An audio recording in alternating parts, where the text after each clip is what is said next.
తల్లిదండ్రుల సంరక్షణకు దూరమైన వీధి బాలలైన మనోధైర్యం కోల్పోకుండా కష్టపడి జీవితంలో ఉన్నత స్థాయికి చేరాలని కంటోన్మెంట్ ఎమ్మెల్యే గణేష్ ఆకాంక్షించారు. జిమ్ఖానా గ్రౌండ్ లో రెయిన్బో హోమ్స్ ప్రోగ్రామ్ నెట్వర్క్ ఆధ్వర్యంలో వివిధ స్వచ్ఛంద సంస్థల సంరక్షణలో ఉన్న బాలల కోసం నిర్వహించిన క్రీడా పోటీలను ఆయన ముఖ్య అతిథిగా హాజరై ప్రారంభించారు. పోటీల ప్రారంభోత్సవం అనంతరం ఎమ్మెల్యే గణేష్ విద్యార్థులతో ముచ్చటించారు. ఈ సందర్భంగా ఆయన మాట్లాడుతూ అనాథ పిల్లలను, వీధి బాలలను హక్కును చేర్చుకుని వారి భవిష్యత్ కోసం శ్రమిస్తున్న సంస్థల సేవలను మనస్ఫూర్తిగా అభినందించారు. బాలల విద్య, ఆరోగ్యం మరియు ఇతర అవసరాల కోసం తన వంతుగా వ్యక్తిగతంగా ఎల్లప్పుడూ సహాయ సహకారాలు అందిస్తానని హామీ ఇచ్చారు. అదే వేదికపై బాల్య వివాహ ముక్త భారత్ రథాన్ని ఎమ్మెల్యే జెండా ఊపి ప్రారంభించారు. బాల్య వివాహాలు చట్టరీత్యా నేరమని, సమాజంలో ఎవరూ వీటిని ప్రోత్సహించకూడదని ఆయన పిలుపునిచ్చారు. బాల్యం చదువుకు ఆటకం పరిమితం కావాలి తప్ప పెళ్లిళ్లకు కాదని స్పష్టం చేశారు. ఈ కార్యక్రమంలో కాంగ్రెస్ నాయకులు మురళీ ముద్దురాజ్, ప్రోగ్రాం కోఆర్డినేటర్లు అనురాధ, శ్రీలత, క్రాంతి కిరణ్ మరియు పెద్ద ఎత్తున చిన్నారులు పాల్గొన్నారు.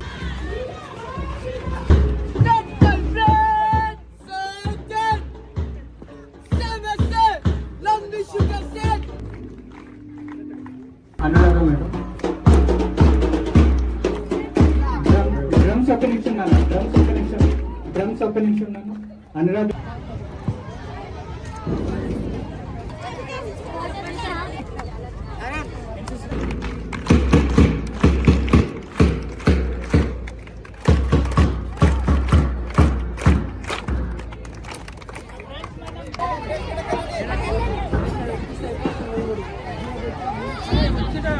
తీసుకొస్తారు కదా స్వామి.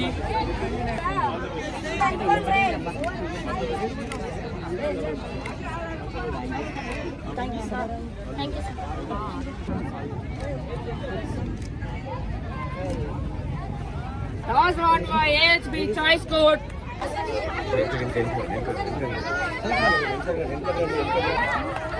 Okay,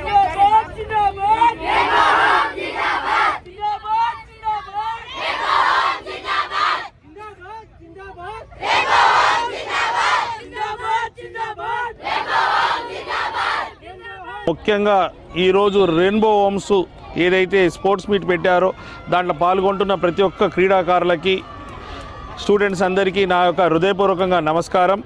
ఈరోజు చాలా గొప్ప కార్యక్రమం రెయిన్బో హోమ్స్ వాళ్ళు చేస్తున్నది.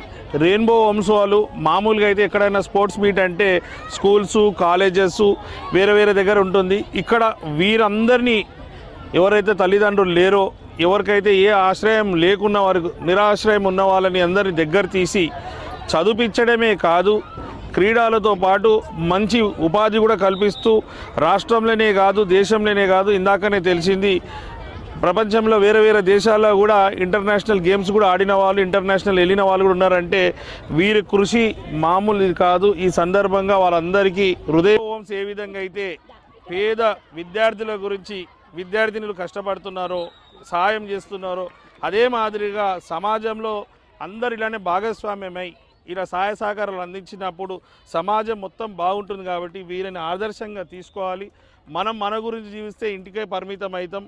మనం ఇతరుల గురించి జీవిస్తే ఇట్లా వాళ్ళ గుండెలలో, వాళ్ళ జీవితంలో ఉండిపోతాం, ప్రజల గుండెలో ఉండిపోతాం. కాబట్టి ఎంత సంపాదించినా ముఖ్యం కాదు, ఎంత సమాజానికి సేవ చేయడం ముఖ్యం. కాబట్టి మీ అందరూ కూడా ఎవరైతే సొసైటీకి హెల్ప్ చేయాలనుకుంటున్నారో వారు కూడా ఈ రెయిన్బో హోమ్స్ తోటి ఒకసారి కలిసి వారితో మాట్లాడి, ఇక్కడ 350 మంది పిల్లలు ఈరోజు ఈ స్పోర్ట్స్ మీట్లో పాల్గొన్నారంటే చాలా గొప్ప విషయం. ఇంతమందిని స్పోర్ట్స్లలో కూడా ఆరోగ్యంగా ఉండడానికి స్పోర్ట్స్ మీట్లు కూడా ఆర్గనైజ్ చేయడం, స్పోర్ట్స్ల మీద కూడా శ్రద్ధ చూపించడం అంటే ఎంత ఆరోగ్యంగా ఉంటే అంత చదువు ఎక్కుతుంది, అంత ఫిట్గా ఉంటారు. కాబట్టి ఆరోగ్యం గురించి స్పోర్ట్స్ కూడా చాలా ఇంపార్టెంట్ అని భావించినందుకు మరొకసారి హృదయపూర్వకంగా మీకు అభినందనలు తెలుపుకుంటూ అందరూ సేవా మార్గంలో నడవాలి.